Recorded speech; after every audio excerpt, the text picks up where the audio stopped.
Bismillahirrahmanirrahim. Alhamdulillahi Rabbil Alameen. Wassalatu wassalamu ala rasulihi. Amma ba'du. I greet our listening audience. Assalamu alaikum. Welcome to our Thursday evening Quranic presentation. And this evening we'll be looking at chapter 14, verse 4, as we continue in chapter 14 and speaking from a couple of sources. We're going to start with the English. I give the English translation. I believe this is the Yusuf Ali translation, and then that we can get a reference to what we're speaking about, the verse we're speaking about, and from there, the students, you see the Arabic. You see the Arabic here. I'll be pointing to the Arabic for you. And for others, I will just be speaking English, and you will hear the just the English being spoken. I won't speak. I won't use the Arabic. I won't speak the Arabic. So let's go right at it. With Allah's name, the merciful benefactor, the merciful redeemer. Chapter 14, verse 4.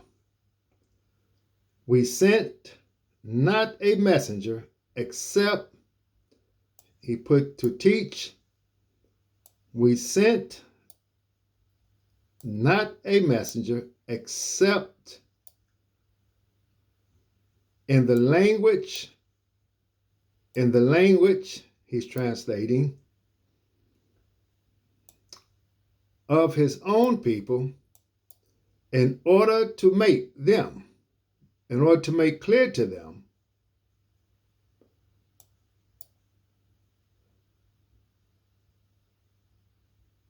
and he's adding things.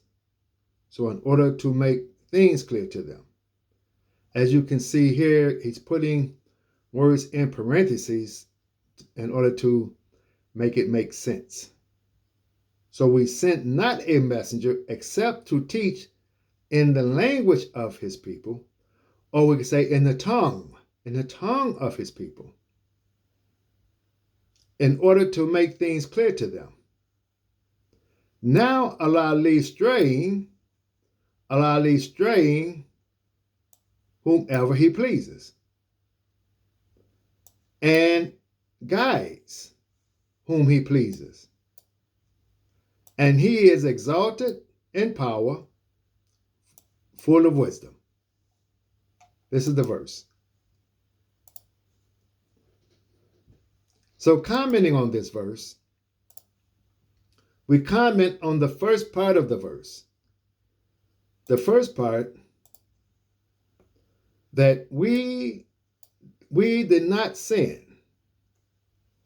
Or we could say, we only sent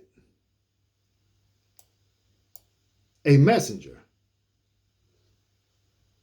in the tongue of his people. That is to say, with speech. The tongue meaning the speech. He's speaking the speech, the mother tongue of the people. He's speaking with that tongue, with the speech, the tongue of his people. That's the speech. Here, this commentator is saying by the speech of the people.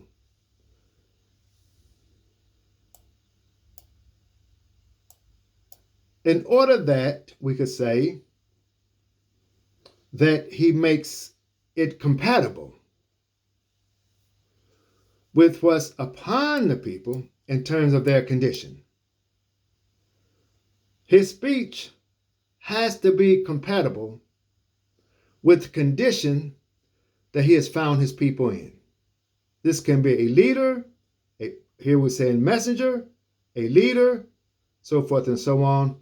He has to speak the language of the common person that he's addressing, the language of the common people he's addressing, and he has to address them according to their condition, the condition, or their circumstance. Yes. According to their preparedness,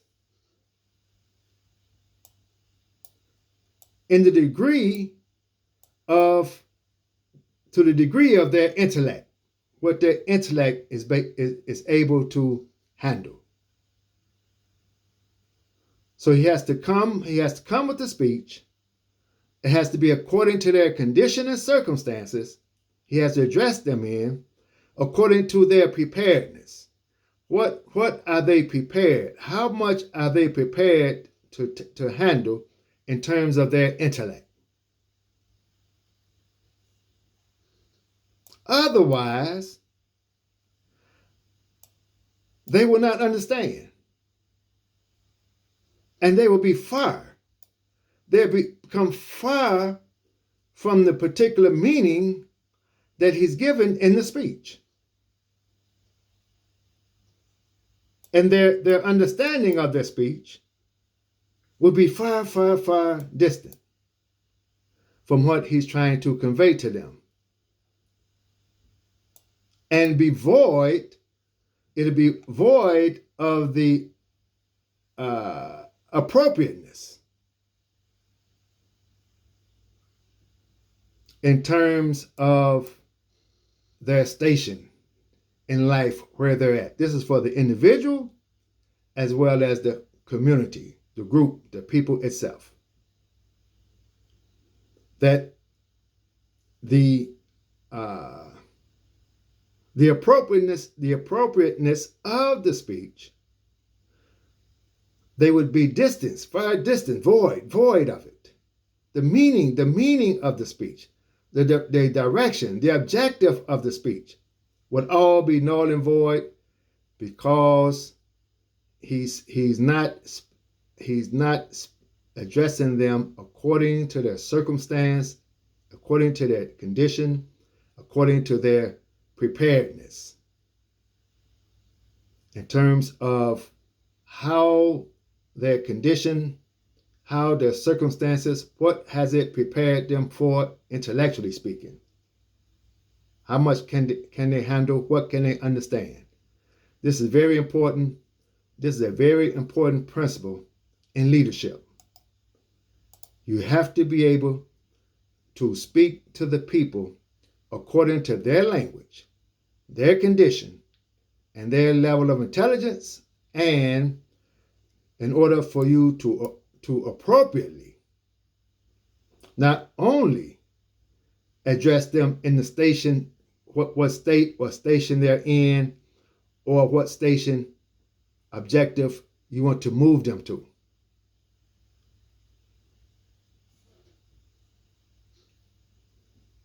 If not, then it's not possible. It's not possible for him that he will be clear.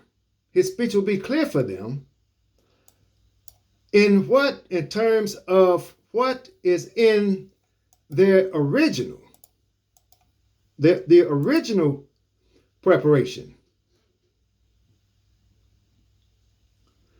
Meaning that there's two types of preparations here we're speaking about. One is, and we spoke some weeks ago, about how every individual,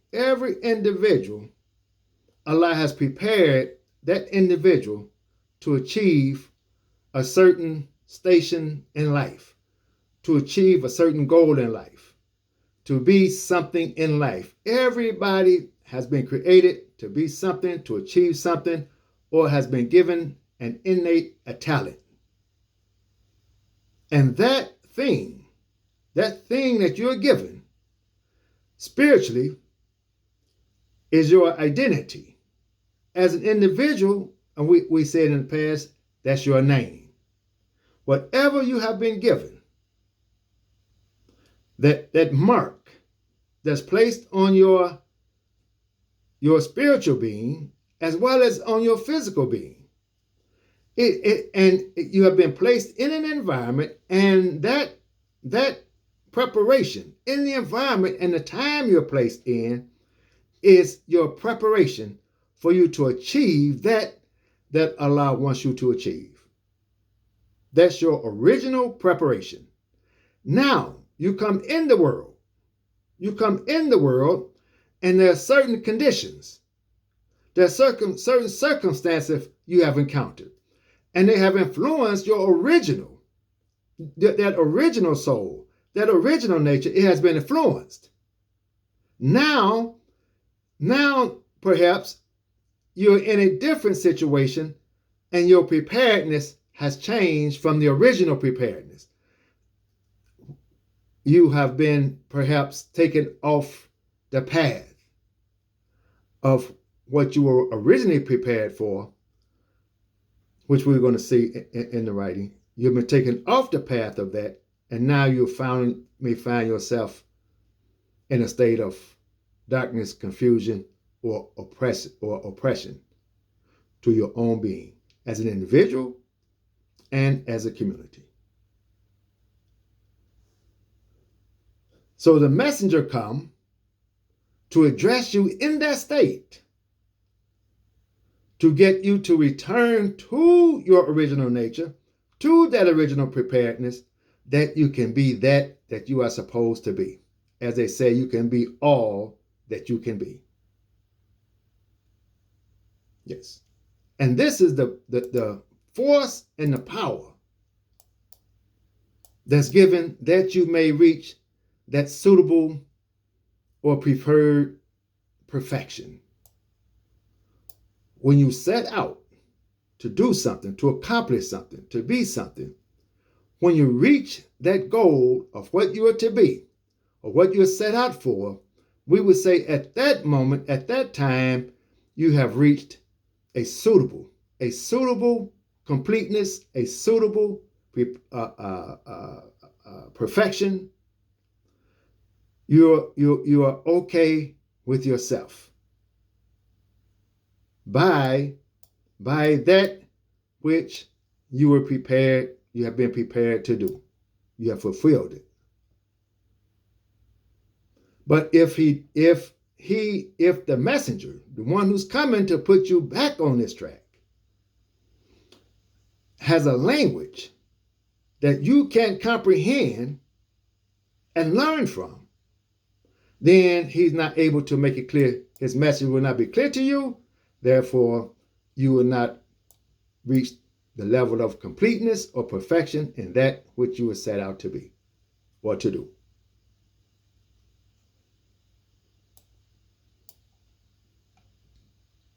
And your true identity, your essential identity, your identity card in terms of what is required of it. Your identity card is that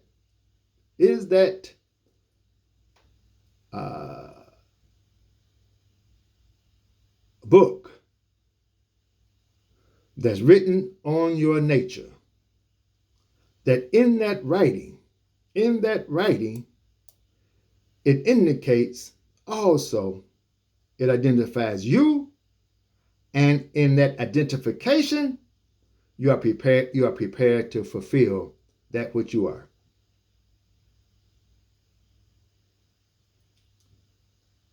According to the original nature that you were extracted out of.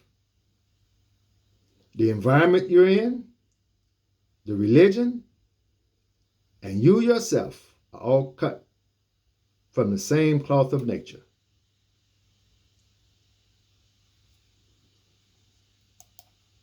Staying with that nature, you're able to fulfill your objectives.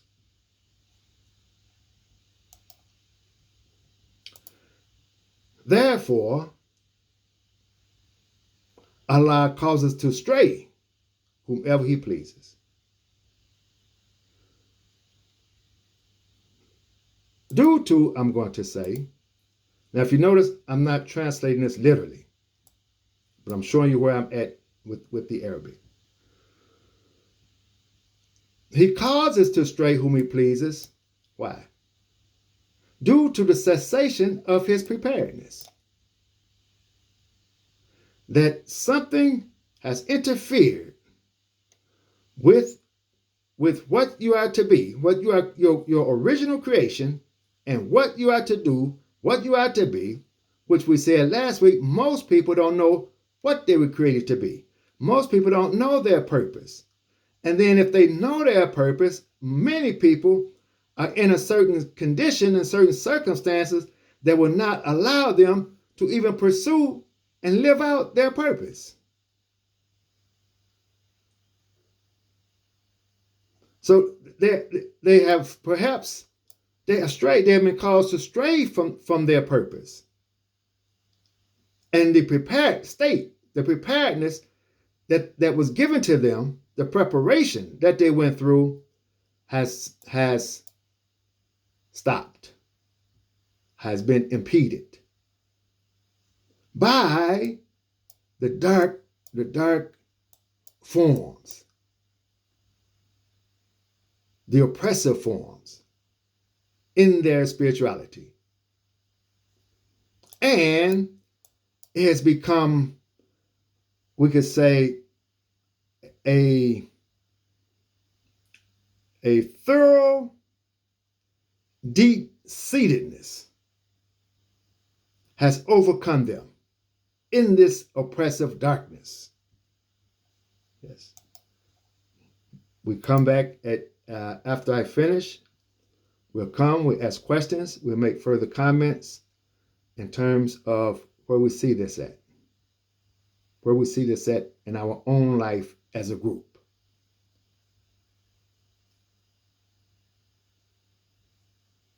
So it has become a deep-seated oppressiveness over our soul that we were prepared to do the first preparation, and due to the circumstances that we have found ourselves in, that has given us a second preparation, we are not able to reach our goal because of this deep-seated oppressiveness, oppressive forms that have come over us. If we don't change these conditions that prevents us from fulfilling our goal as a people, then Allah will not guide us. Allah is going to change our condition. And the false beliefs that we have acquired.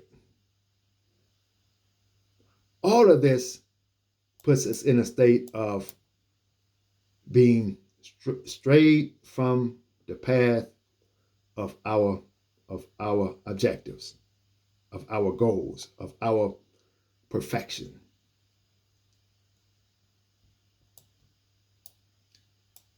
The false beliefs and being entrenched in these false beliefs. We don't want to let it go. Even after the language comes, and the language is clear, it's clear to you, you still want to hold on to the false beliefs. The medicine was too strong. You can't let it go. Yes.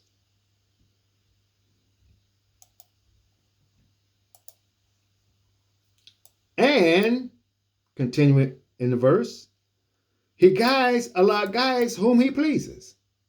He calls to stray, and he guides whom he pleases. From whoever remains upon the path of what he has prepared, or what he has been born to do, or the preparation that his circumstance has put him in order that he reach a state of perfection, a suitable perfection, a suitable completeness. He remains in that. He doesn't deviate from it. And he's not deep-seated by the veils of its forms, by the veiling forms. They haven't overcome him to oppress. He's not oppressed in his nature. Nor is the true picture aspect of his beliefs. Allah guides those who remain in this state. After we could add, the message have come to them with clear speech in your language that you understand.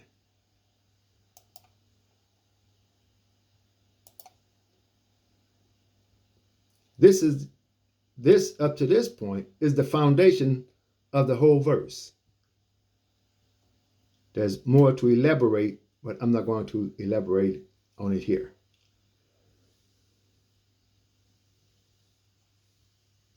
And he is the, let's go back. We're up to here now. He is exalted in power, full of wisdom.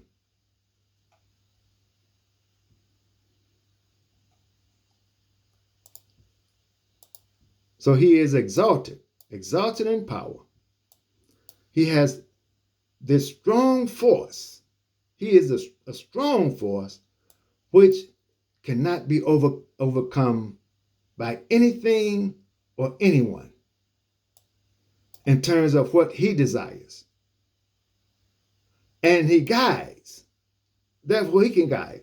No one can overcome the power and the force of Allah.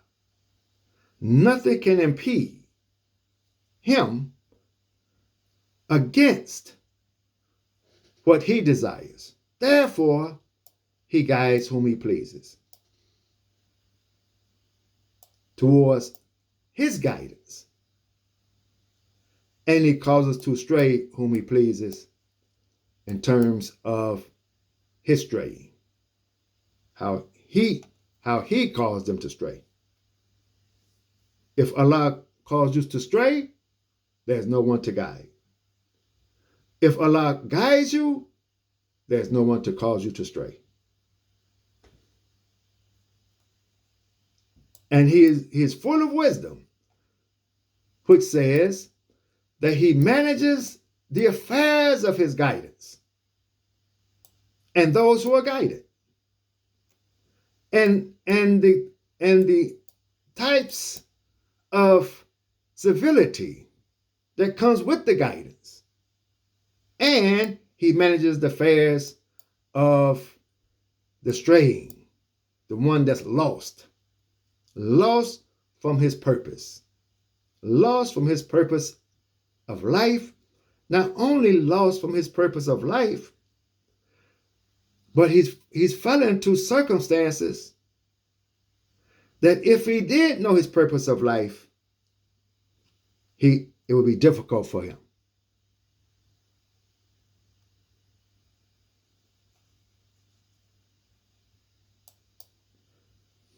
And this is due to, we could say,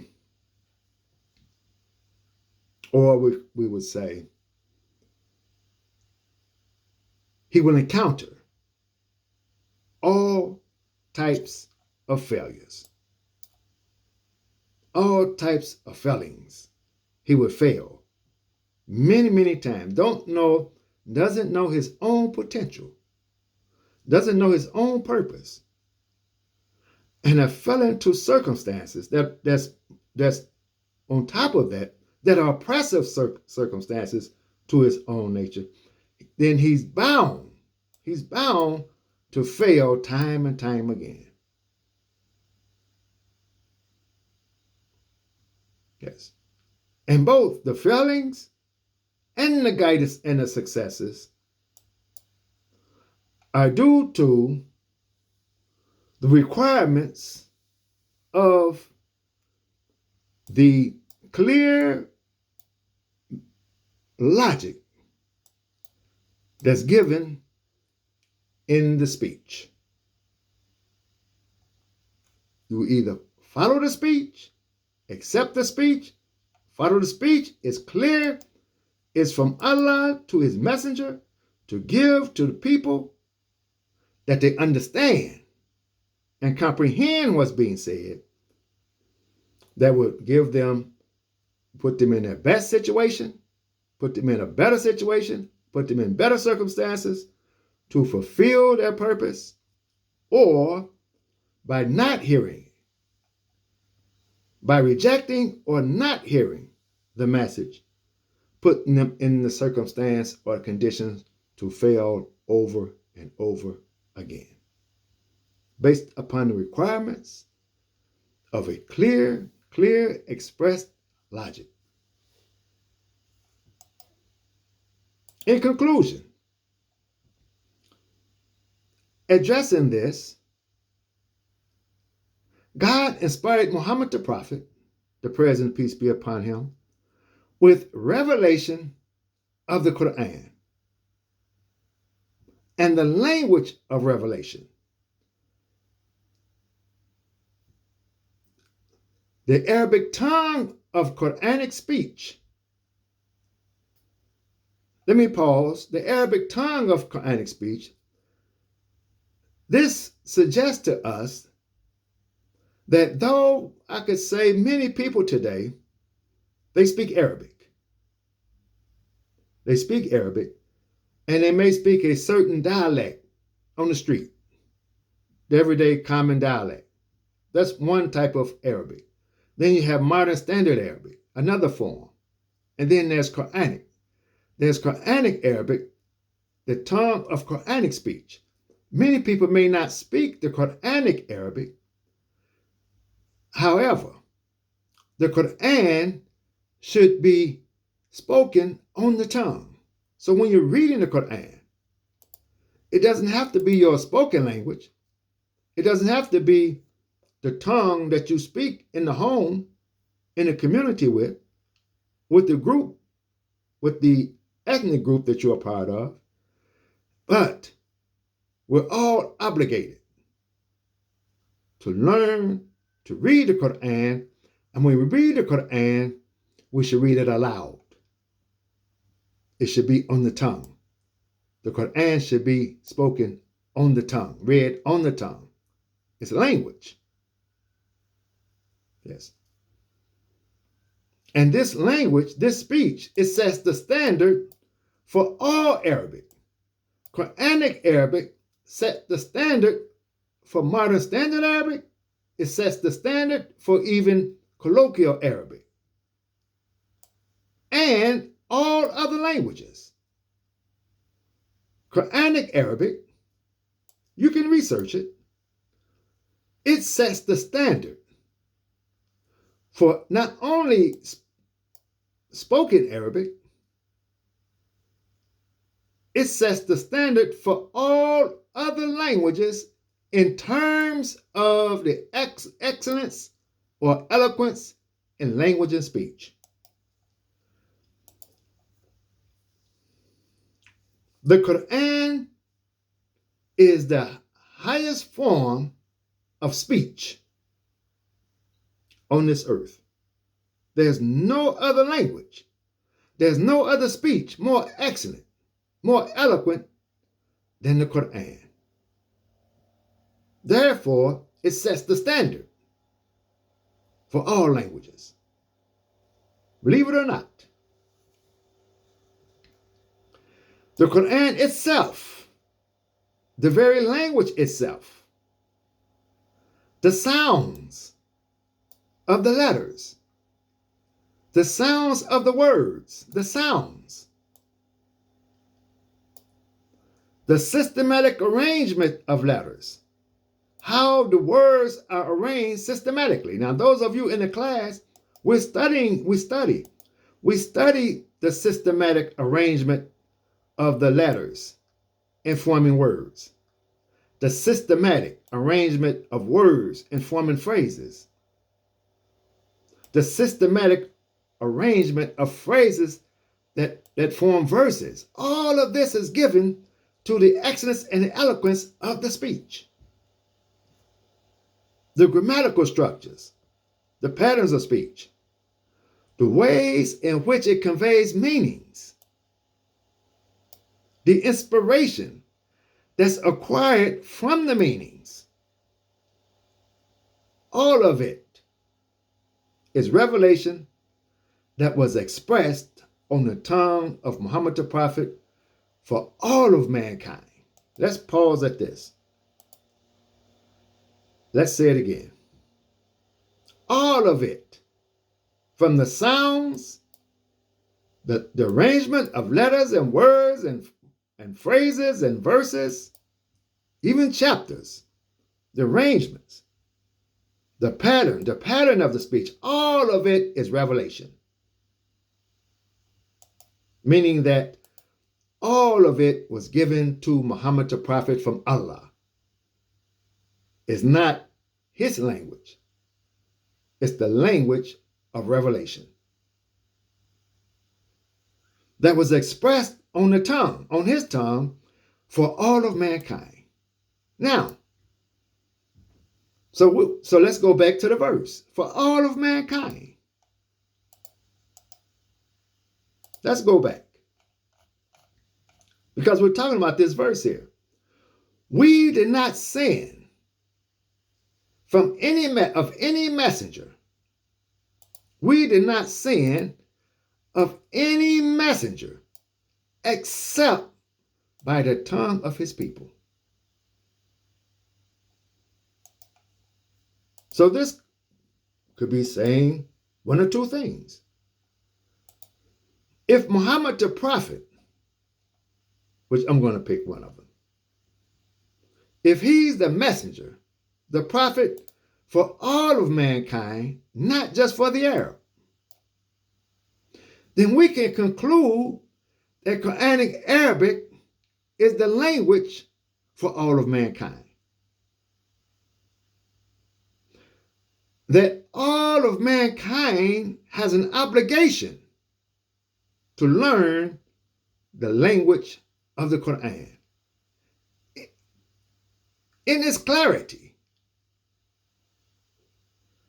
in order that mankind, representing a people. See, we could say the Arabs, the first picture we get is he comes amongst the Arabs. He's an Arab prophet, therefore he speaks Arabic language. Yes, but there's a greater picture we can get, that he comes speaking the language of revelation, a language that has been chosen by Allah for all of mankind, not just your ethnic language.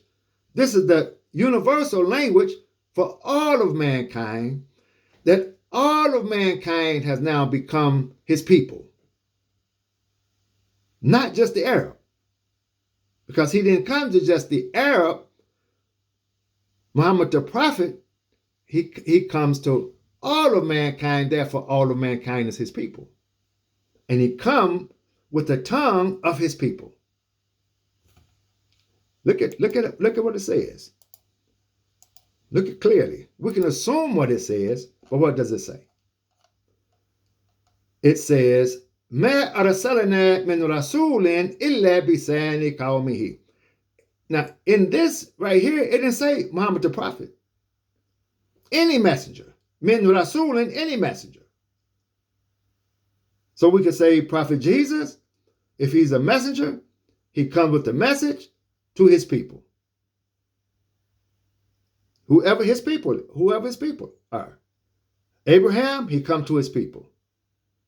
Moses, he come to his people. Muhammad, he comes to his people. When Muhammad comes to his people is all of mankind. Yes. And this speech is revelation. He doesn't have a decision in the speech. It's not his speech. It's revelation. And it's for all of mankind. So this tells us right away that all of us are to learn Quranic Arabic. For what? For revelation. To be inspired by God. Yes. Let's go on. He is the prophet and messenger for all people. Thus, this Quranic speech, this language, is the language of all people, not just the Arab. I've mentioned this before. Then, why don't we follow the way of Muhammad the Prophet? Prayers and peace be upon him. He says, for those who learn this speech, because it's a written speech, right? If you learn this speech, even though he's giving it, it's an oral speech at first. It's speech at first. He's not reading from a book. It's speech at first. If you learn to read, when this is written down, if you learn to read, you are responsible to teach 10 others to read. The first concept of public education. If you learn to read, you're responsible for teaching 10 others to read.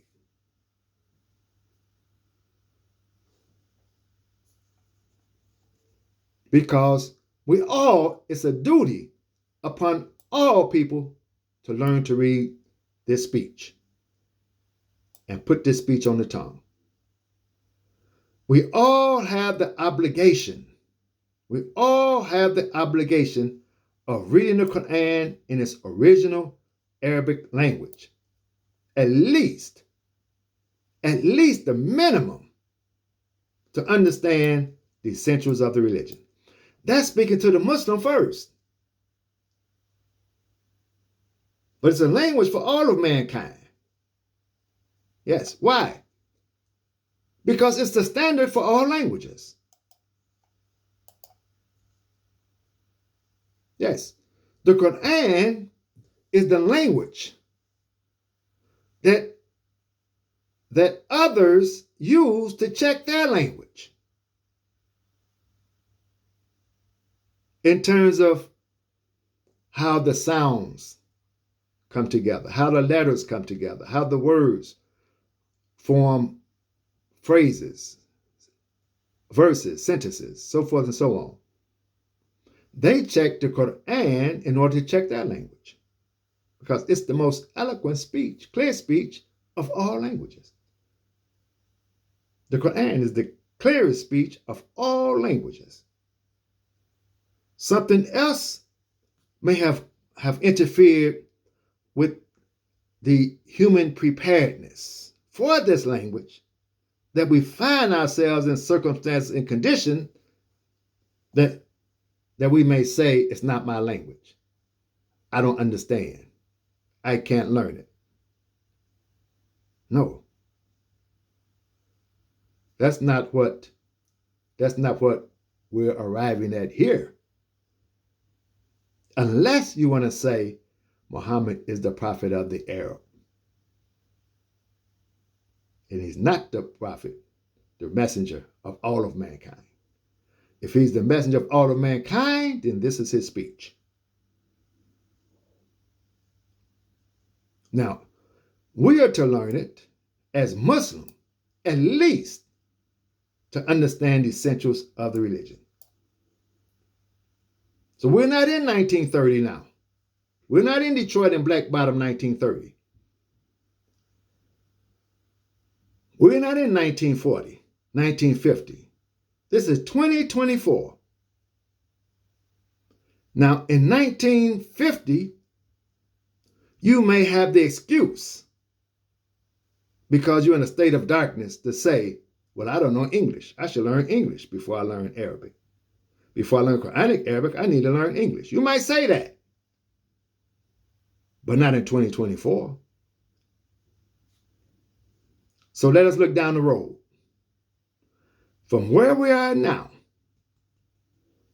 and the circumstances that we're in now, the conditions that surround us now, with all the technology we have now, we're grandfathered. Everyone is grandfathered in. If you can't read Arabic language, you're grandfathered in.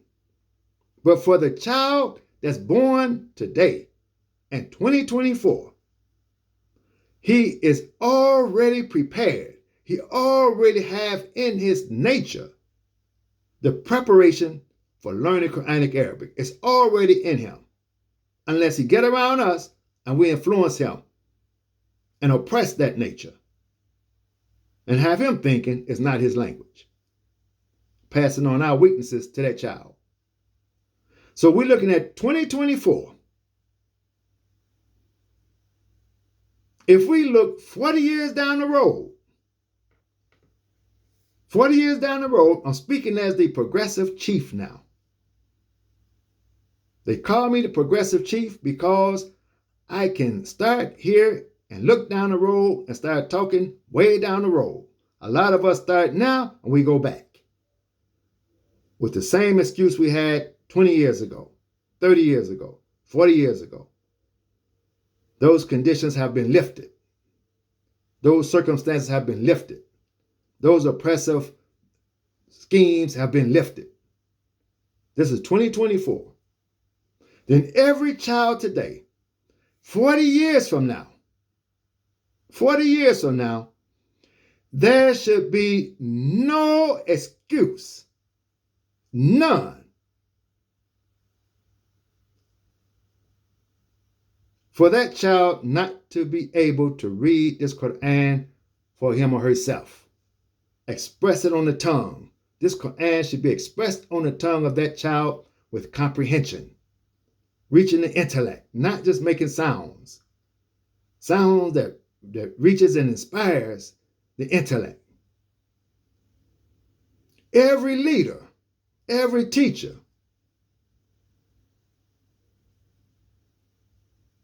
yes, I have it here. 40 years from now, it's not a long time, 40 years. In 40 years, starting today, everyone else, you're grandfathered in. From 40 years from now, if we come out of our personal home, now you can do what you want in your private home. But if you come out of your home and you want to teach this religion, you want to preach this religion, you want to lead as a Muslim in any area or aspect of society. You want to be a leader in the politics? You want to be a leader in education? You want to be a leader in the business world? You want to be a leader in the cultural world? You want to write songs? 40 years from now,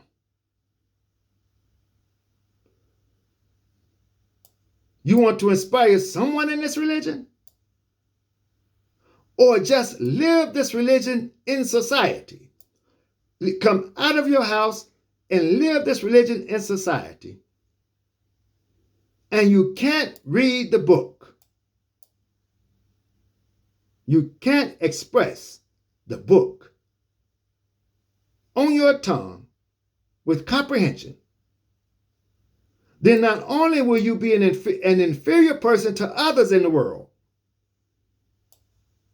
you'll be running around calling other people white supremacists. And you will be the inferior supremacist.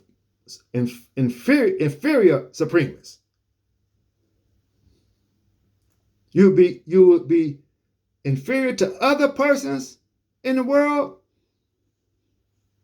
but you'll also be inferior to your own natural human creation. With all that we have today, with the technology that we have today, with the advancement of man on this earth today, no matter where you at in the world today, in 40 years, there should be no excuse. If it is, stay home. Because you're just being inferior to your own natural human creation. If you're born today and 40 years from now, you're still coming up with excuses for not being able to read. Because your own creation was given to you with the preparedness and the goal, the identity. Your identity card was given to you with the propensity to learn to read this Qur'an in order that you have what I would say a suitable, appropriate completion or perfection to that which you are supposed to be. Because of the divine preparation that has been given to our human creation. If it's not in our human creation, if it's not in our original human nature, then why would Allah put it that we would have to learn? If it's not in our human creation, then why would he send a messenger speaking Arabic to all of mankind if all of mankind cannot learn to understand the Arabic? Putting it in another language would not be good enough. Translating it to another language is not good enough. You would lose the clear speech. I thank you for your time. Assalamu alaikum. We'll come back in a few minutes. Goodbye.